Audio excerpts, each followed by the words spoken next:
Hello and welcome to this session of EduSet, and today we are going to talk about the kind of learning experiences which you provide in the classroom. As a teacher, you are teaching all the time, and this teaching regularly converts itself into a learning in the learners. Whenever you teach, you organize your teaching so that the kind of learning experiences can be provided and it can be taken up by the learners.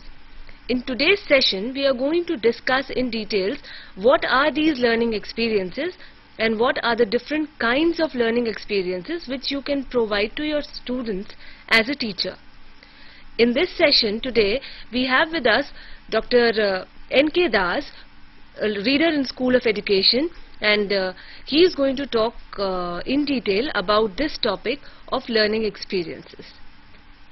Dr. Das, whenever we talk about a teacher is usually into taking up classes and teaching. But teaching is not only about providing information to the learner, rather it is a medium through which learning can be done in a fruitful way. So in that way, learning experiences plays a very important role, the kind of learning experiences which are provided by the teacher in a classroom. But would you please tell us what these learning experiences are? Thank you, Vandana. As you have rightly said that learning experiences, they constitute the main component of any kind of teaching learning environment. And in a face-to-face mode, particularly where you have teacher and students interacting with each other, the learning experiences have to be organized very systematically. And we should know in this program that how these learning experiences are organized. As you have said rightly, in the beginning, let us understand what are these learning experiences. As you know, every moment human beings experience some kind of events, some kind of people, some kind of occasions, and so many things. As you get up early in the morning till you go to bed at night, you also encounter different kinds of experiences. And let us understand, are these experiences contribute to your learning? Of course, yes. But here we would like to tell those experiences which contribute to the positive shaping of human behavior are considered to be learning experiences. The meaning thereby that all those experiences we gather or we acquire in our day-to-day activities, they contribute to learning. But those learning experiences which help in shaping the positive behavior of human beings, then those experiences we can say they constitute learning. So Dr. Das, whenever, as you said, that learning experiences are gathered by the individual from his day-to-day life, whether a child is there in a classroom or he is outside the classroom, so all those experiences which are taken up by the child in the classroom as a mean of curriculum and also as a means of co-curricular activities, they all constitute the learning experiences? Yeah. You have rightly said, though a human being acquires learning experiences in different environments, for example, home environment, market environment, or in a religious place, but all these learning experiences are acquired in an informal environment. But when we come to school situation, which is a kind of formal environment, their learning experiences are deliberately organized to impart to the learners in a contrived, controlled environment like classroom. So what you are hinting at, in school situation where we have classrooms, learning experiences are organized in a controlled and contrived environment. So they are in school situation. We know that a child gets different kinds of learning experiences when she interacts with the teacher inside the classroom, when she is taught different subjects like math, science, social studies, English and languages, and other kinds of subjects. Then this child also acquires learning experiences outside the classroom. When she joins an assembly, school assembly in the morning, or when she goes to sports activities, when she is involved in debate activities, when she is involved in different kinds of organizational activities like exhibition or some school campaign, health campaign, or some kind of community works. So that way a learner or a student gets different kinds of learning experiences in a school, both inside and outside class. So these experiences we can say as curricular learning experiences and co-curricular learning experiences. Therefore, the major types of learning experiences which a learner acquires in a school situation or in a face-to-face situation are of two types. They are curricular learning experiences and co-curricular learning experiences. As we have already told you, curricular learning experiences, they essentially belong to those experiences which are acquired or which are gathered by a student inside the classroom through different subject, through different content like math, science, social studies, languages, and other kind of learning experiences which are acquired outside the classroom. They can be called as co-curricular. Though they are acquired outside the classroom, but they have some kind of relationship with curricular activities which are organized inside the classroom. For example, even if something is taught in an assembly situation, the headmaster or the principal of the school addresses the assembly, talks about the freedom struggle or the something about Indian independence. This type of talk by the headmaster or the principal of the school or by any other teacher or by any student, for that matter, they constitute learning experiences. Though they can be called as co-curricular learning experiences, but they are having direct bearing on or indirect bearing on curricular learning experiences. Now let us look at the different kinds of methods through which we organize learning experiences. There are, as you know, these learning experiences are organized using different kinds of methods. As we have said that inside the classroom, a teacher uses so many kinds of methods, and these methods are basically the way learning experiences are organized. And you very well know that a teacher uses lecture method, a teacher uses question answer method, a teacher uses demonstration method, a teacher uses project work, project method, or computer assisted instruction, or different types of group methods like debate, brainstorming, etc. All these methods, they can be categorized into three major heads. These are teacher control method, learner control method, group control methods. Let us see all these methods and the corresponding teaching learning environment. If you look at this picture, a diagram, teacher control learning environment. In this teacher control learning environment, the learning environment is controlled by the teacher. Though the participation of learner is there, but the degree of control is more in the hands of the teacher than in the hands of the learner. So certain kinds of methods where the teacher acquires more degree of control over the learning environment, they are called teacher control method. Similarly, now let us go to a learner control learning environment. In the learner control learning environment, learner acquires major control, or degree of control is more in the hands of the learner than in the hands of the teacher. So such kind of learning environment we can say as learner control learning environment. Here a single learner.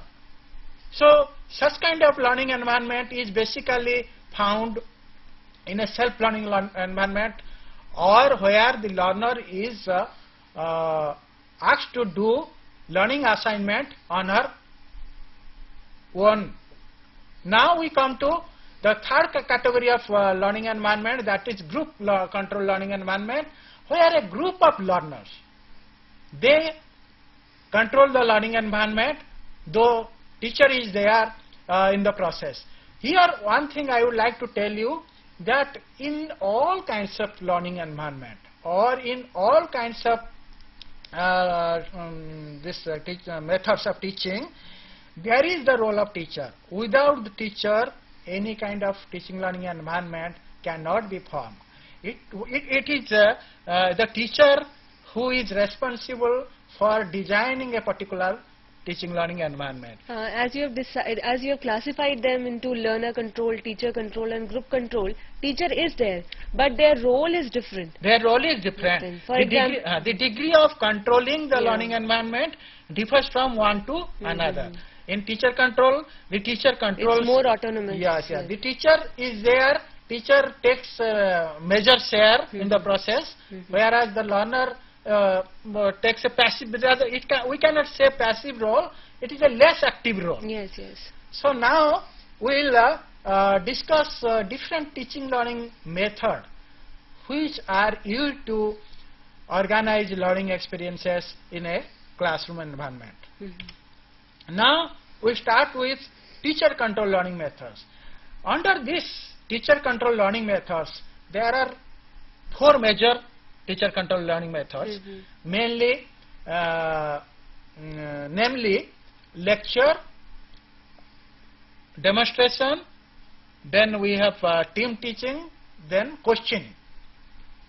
Now let us start with the most prevalent method of teaching which we find in our day-to-day classroom situation, that is lecture. Lecture, what is lecture?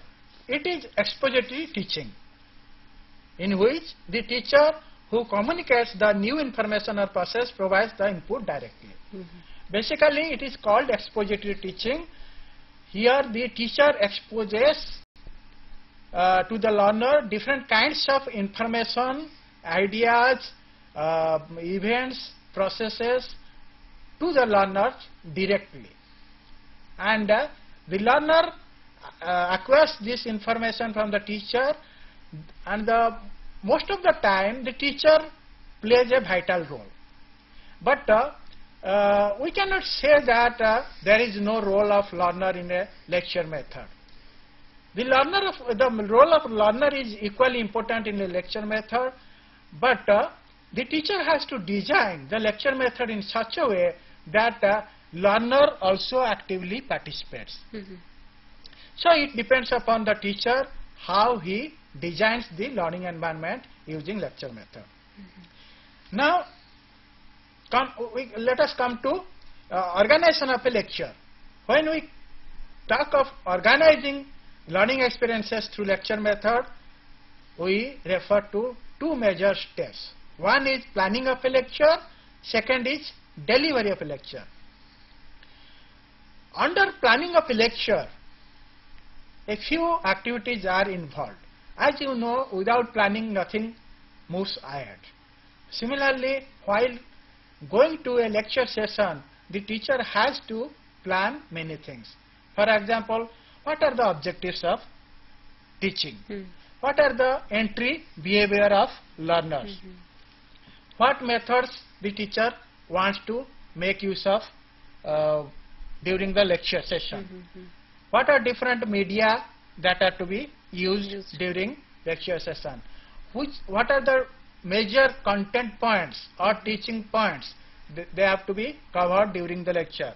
Then what are the different teaching skills the teacher is going to use in the lecture session.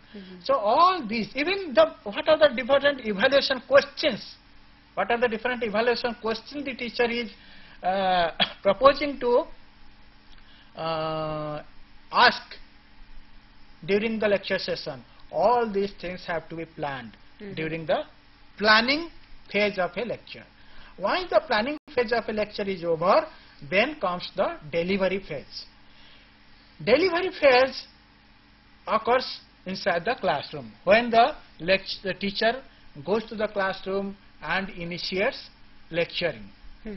And this delivery of lecture has three major stages.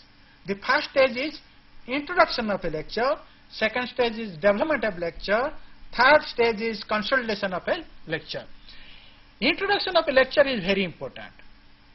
The way a teacher introduces a lecture really decides the effectiveness of the lecture, because it rather directs the entire lecture. So it is said that a well introduced lecture means lecture is done.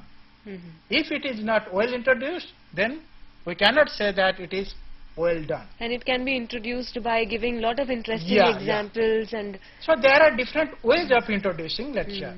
One can use previous experiences, previous knowledge of the learner. One can use advanced organizer.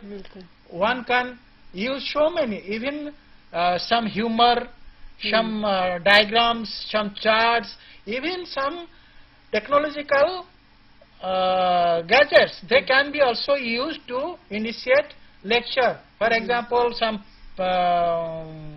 films or some audio programs, some video programs. Many other things they can be used to initiate the lecture. As in psychology, we learn that law of readiness. That's true. It is said that we are by introduction, the teacher is making them ready for the learning process. Or it is also called warming off. Warming off.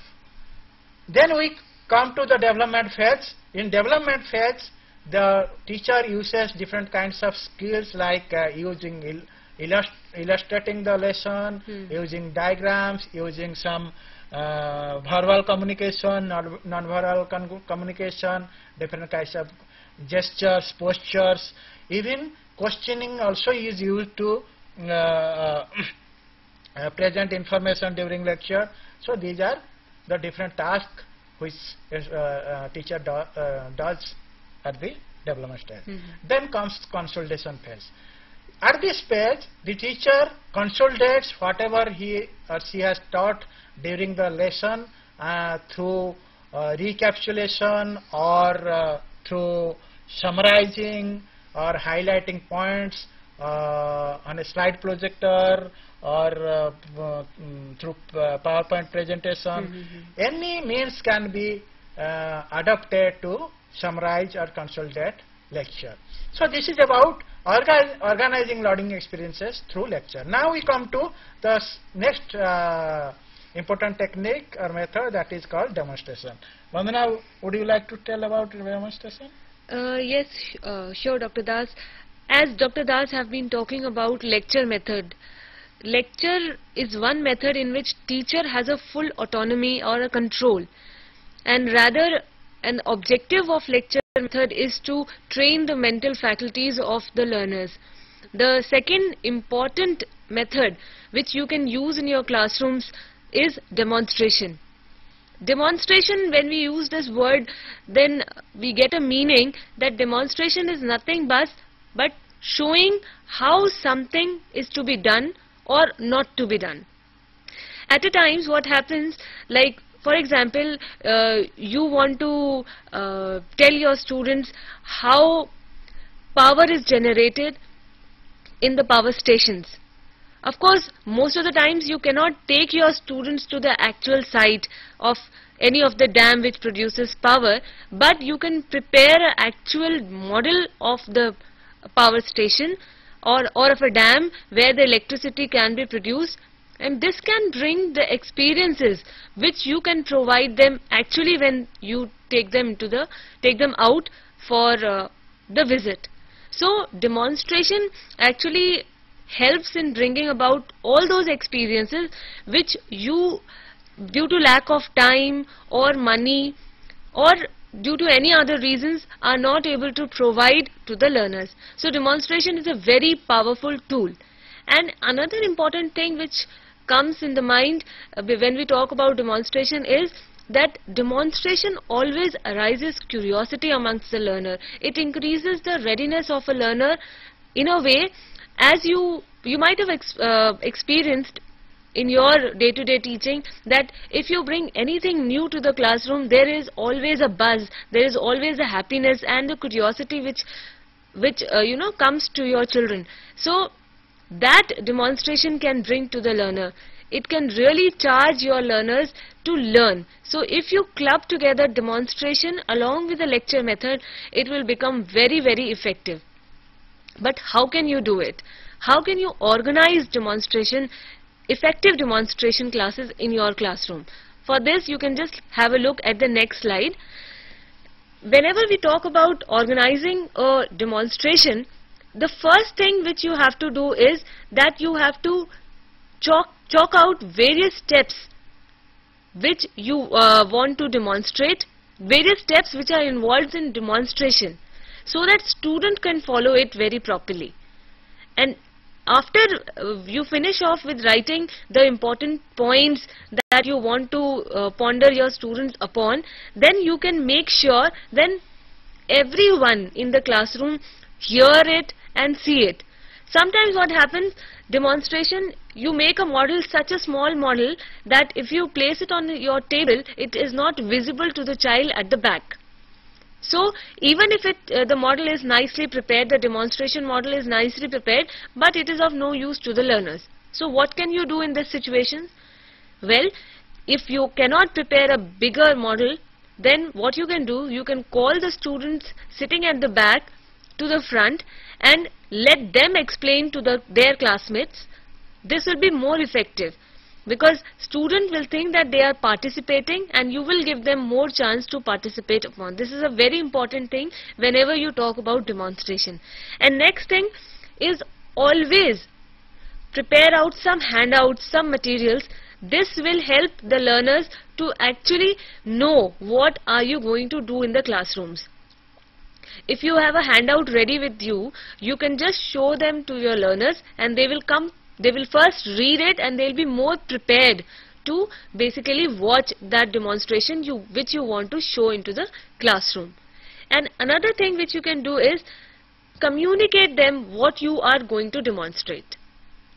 Sometimes what happens, that we enter into the class and place the demonstration model on the table and start demonstrating it without telling the students what actually it is. That means you have to provide some kind of background whenever you are starting with the demonstration, because that background is needed, because that background will be the knowledge base which you can provide to the learners, which they can apply when they are using the demonstration. Another thing which you can do is, always keep your demonstrations very simple and precise. It is a very important point. Why? Because your level of learning is different from the children to whom you are teaching. Their level is very different, and the level of your level and their level, there is a lot of difference between these two levels also. So always design a demonstration which is up to the level of the child. It should not be very complex so that they cannot understand or they cannot use. It should be very simple and very clearly stated that this is a step, this is how you are going to use it. And another thing is, never digress from the main points. Whenever you are demonstrating, just focus on it, that what you are going to do. When you have finished off, then only you move ahead to the next topic. And another thing which you can do while you are demonstrating is that always always call upon students' questions, because students are so busy sometimes because of their curiosity. They are so happy that they are only indulged in seeing what are you showing. So if you cross question them in between, so they will also start applying their minds, and they will also start answering and actually start participating rather than just seeing your demonstrations. And another thing is that demonstration should not be very lengthy. It should be small. It should just provide a variation which you in your classroom. You might have learnt about various teaching skills, and one of the skill is stimulus variation. Just to break the monotony of the classroom, you can use the demonstration, because demonstration, if you make it very lengthy, it will also become very boring. And another thing is, demonstration should be observed by all the students, and then at the end you must summarize whatever you have demonstrated. So demonstration is one method through which you can really infuse lot of activity and lot of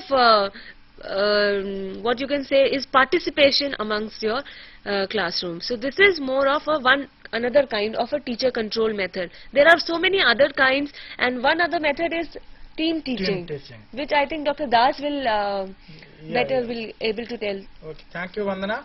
Now let us discuss about how we can organizing learning experiences through team teaching.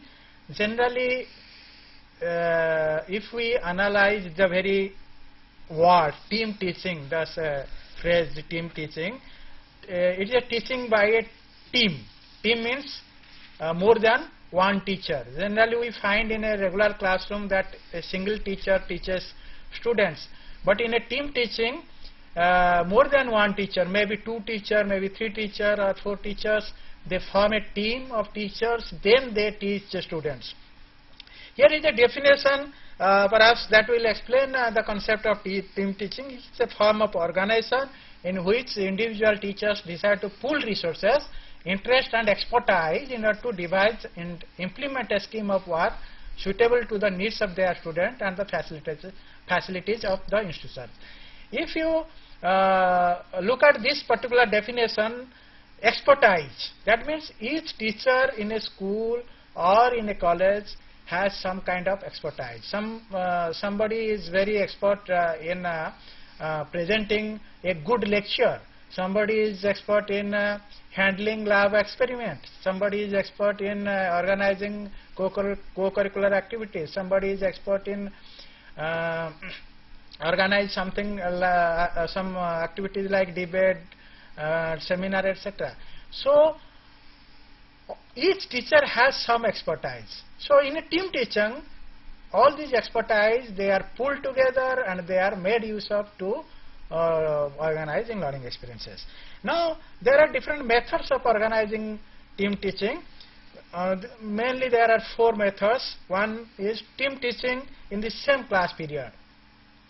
In the same class period, for example, in a secondary school situation, say 10th standard or 12th standard or 9th standard, the topics or subjects in subject areas in social studies, they can be taught through this method, where in the same class you find a history teacher, a geography teacher, economics teacher.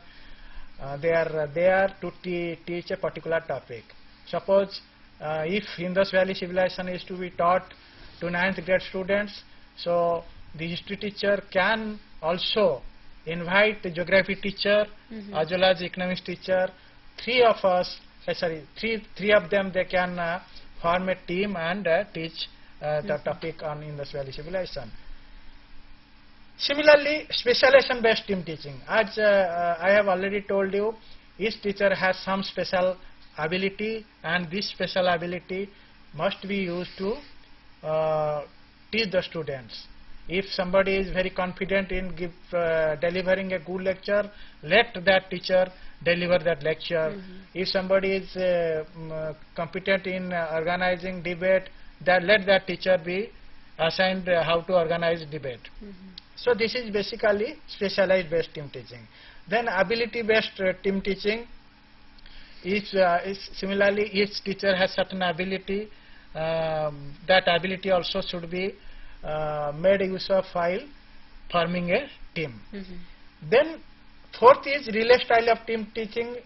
In this team teaching, one teacher teaches, and after that teacher teaching is over, it is followed by another teacher.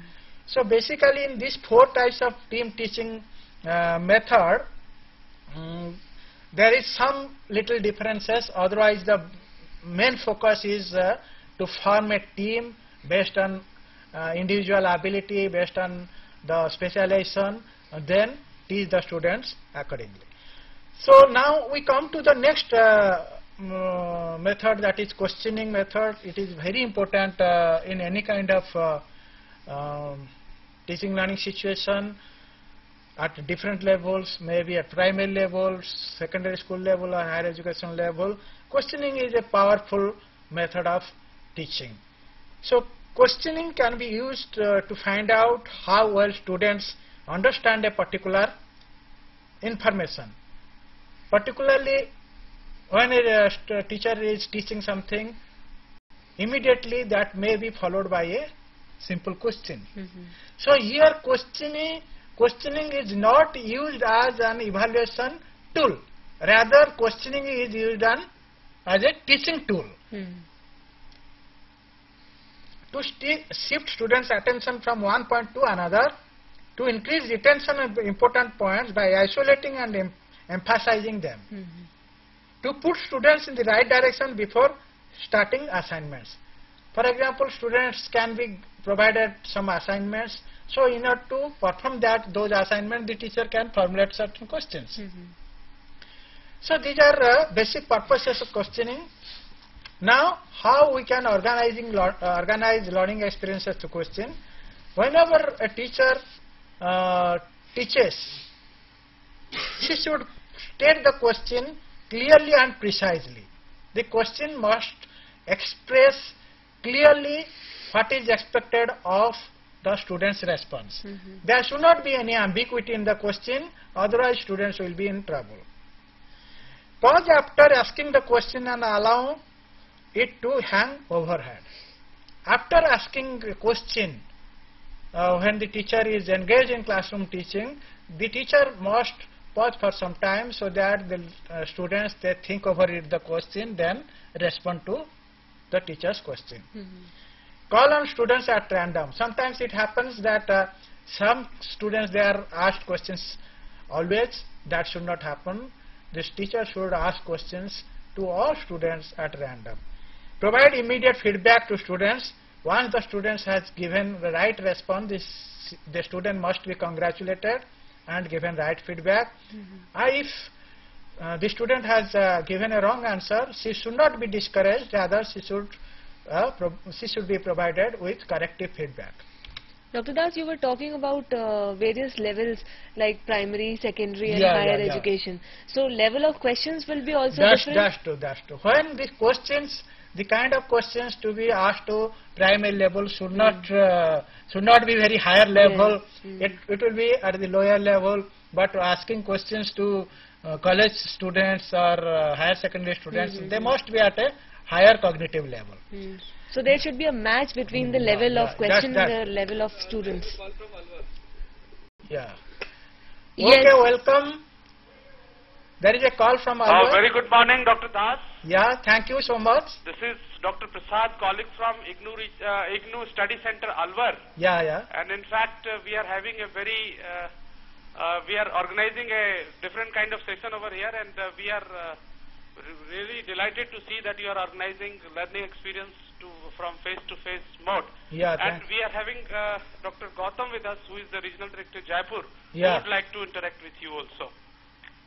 Okay, welcome. Hello, good noon, Professor Das. Yeah, thank you. Well, I'm very happy, that I'm interacting with you, from our Alwar Study Center where we are here. Thank you. And we are also very happy from this end. Regarding question answer, this issue, in any teaching kind of situation, quite often what happens, the learner comes out, with a very bright and innovative kind of question. And unfortunately, on the other side, when the other man is not able to answer his question, he dismisses it away, calling it a stupid, irrelevant question. I think that kind of in a situation needs to be avoided, even if the teacher doesn't know the answer. Just possible, because now this situation is becoming very, very common, particularly, after this information technology is becoming popular. The learners are able to access so many information, through the internet, that when they interact, with the classroom teacher, then their question, their curiosities, they apparently might sound very absurd and irrelevant, but I am sure, there must be some solid, thing, in their question. So I think as teachers, it becomes our responsibility to identify that what is so, so deep, about that otherwise looking at a relevant question, and then answer the query. If I am not able to answer the curiosity of the learner, today, doesn't matter, let me not, frustrate him by calling it irrelevant. I should rather give him a promise that, all right, after a week I'll come out, with the answer. So I think this kind of situation in question answer in the classroom should also be encouraged. Thank you. Over and out, sir. Thank you, sir. You have rightly said that sometimes students, they come out with some bright points, bright questions, which even the teacher may not be knowing.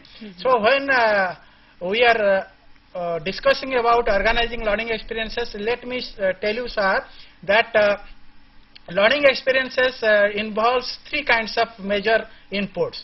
The inputs from the content, that courses of studies, and the second input is the teacher himself or herself, her background, her rich background, her rich past.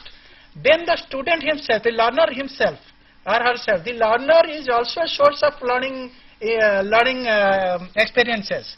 So sometimes, as you have rightly said, the learner may come out with certain kind of learning experiences.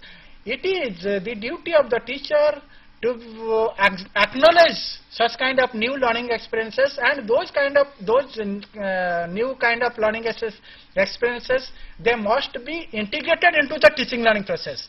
That is very important.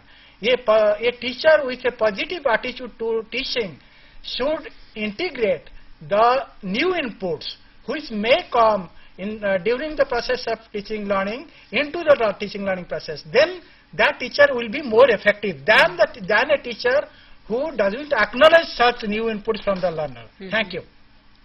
Now we come to the second part, that is learner control instruction or learner control methods. We will take up very quickly two major one. One is project work, then second is computer assisted instruction. As you know that a project is a significant practical unit of activity having educational value and aimed at one or more definite goals of understanding, which involves investigation and solution of problems, and frequently the use and manipulation of physical materials planned and carried to completion by pupils and teachers in a natural real life manner. Would you like to tell something about project work? Yes, sure. Project whenever we are talking about a project is something in which learner has a full autonomy on, first of all. And project is basically done on a particular topic in which detailed study is required. You cannot give your student a project on a particular topic which can be dealt in a normal classroom situation. So before choosing a topic for a project, you have to be very, very careful so that there should be no repetition, and secondly, the project topic should be such in which you want to have a real input from your students, and the students can really enrich themselves more into their learning. So now let us look at how project work can be organized. What is the preparation? Selection of appropriate subjects, skill, procedure, problems, topic for the projects. The teacher and the learner, both of them, they have to select some new topic, new task. Then the teacher can also offer a choice of topics.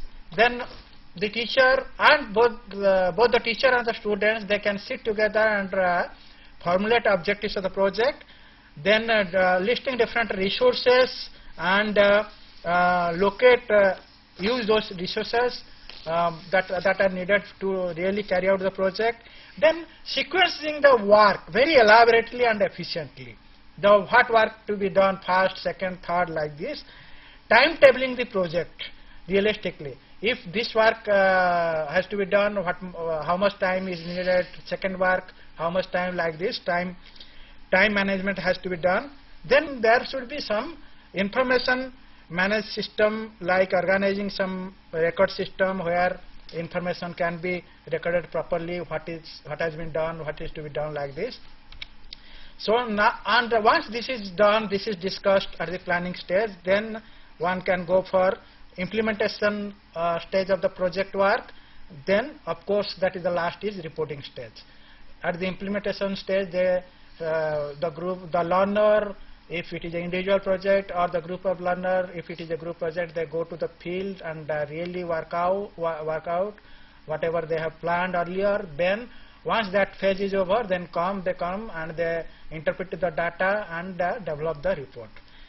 So this is briefly about project work. Now the next one is computer assisted instruction. As you know that computer assisted instruction is a very powerful individualized instructional methodology where the computer provides certain kind of information and the students there interact with the computer, and in that process they learn. Now there are different modes of organizing this computer assisted instruction. There are mainly 5 major modes of organizing computer assisted instruction. These are drill and practice, tutorial mode, simulation mode, discovery mode, gaming mode. Drill and practice, here a series of learning frames are provided and the learner has to practice using those learning frames repeatedly.